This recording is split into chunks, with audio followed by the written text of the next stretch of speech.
Hi guys, and welcome to another awesome interactive presentation in Chemistry 2 that we have. This is our 7th week, which means we are really close to the end. So I hope that everybody pushes through, finishes strong, and does everything to the best of their ability to finish this course. Just to talk a little bit about what we're doing today. Today we're going to be doing something extremely fun and kind of mind-blowing. We are going to take a liquid and we're going to make it magnetic and we're going to make it dance for the sake of other terms.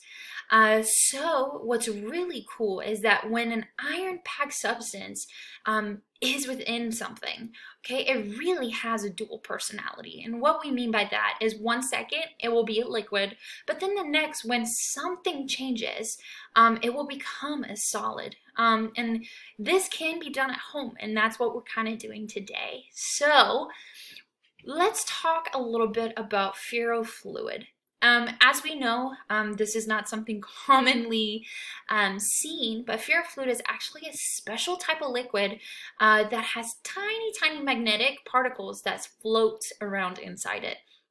So what this means is that there's little magnetic substances that can actually cause it to be magnetic. And so since these particles are attached to each other, they must be coated with a special substance that will prevent them from sticking together.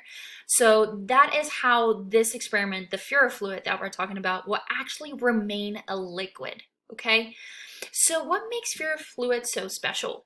The answer to that is that there is a presence of when it is attached to a presence of an outside magnetic field. So today we're actually going to be using a magnet. When it is attached to that field, each of those tiny particles will actually become magnetized, and the ferrofluid will condense into a solid, which I think is extremely interesting. So something that we're going to be needing to make our own ferrofluid is we're going to be needing vegetable oil, which I have here. We're going to be needing something shallow, a pretty shallow dish or container. Iron fillings. At this one, we're actually just going to be using toner, ink toner, and then of course a magnet. Okay, one thing I will say before we get started, I could not find ink toner, so unfortunately today we're just going to be talking about what should happen because of me being unable to get all the materials in time. Okay, so what are you actually going to do? So what's going to start is you're going to take that vegetable oil that you have and you're going to pour it into a shallow dish. Some sites suggest you do only about 30 milliliters. And you're just going to make this just enough so it fills across the entire bottom of the container. Okay, once that is done, you're going to take that ink toner and you're going to add some sources, again, say about 50 milliliters, into that substance, and you're going to stir until it becomes semi-thick or sluggish-like, so that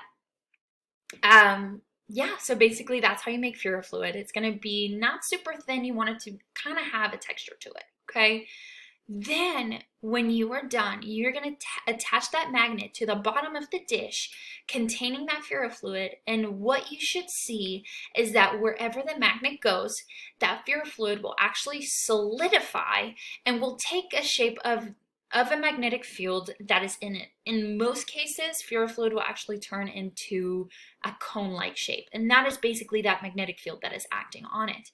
Once you remove that magnetic field from the liquid, it will actually allow that ferrofluid to flow back and become a liquid once again. Okay, so one thing I must say when you do this experiment, just be careful because it does stain clothes. So be careful when you are using ferrofluid.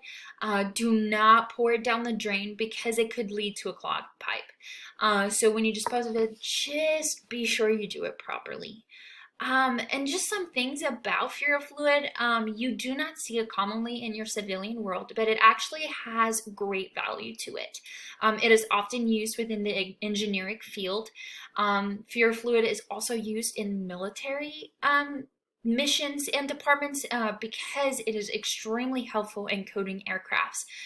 Basically what this means, it will help the radar within it to not become eluded, or it will elude the radar. It can also help really well as in NASA, there's actually a site that said that Tang and freeze dried ice cream, they can actually come up with an idea in order to confine liquids into that space. So that also is really cool. So just a little bit again, that pattern of that ferrofluid, the pattern that that ferrofluid makes is really dependent on the amount of fluid is used, the shape of the container that you're using, as well as the strength of the magnet.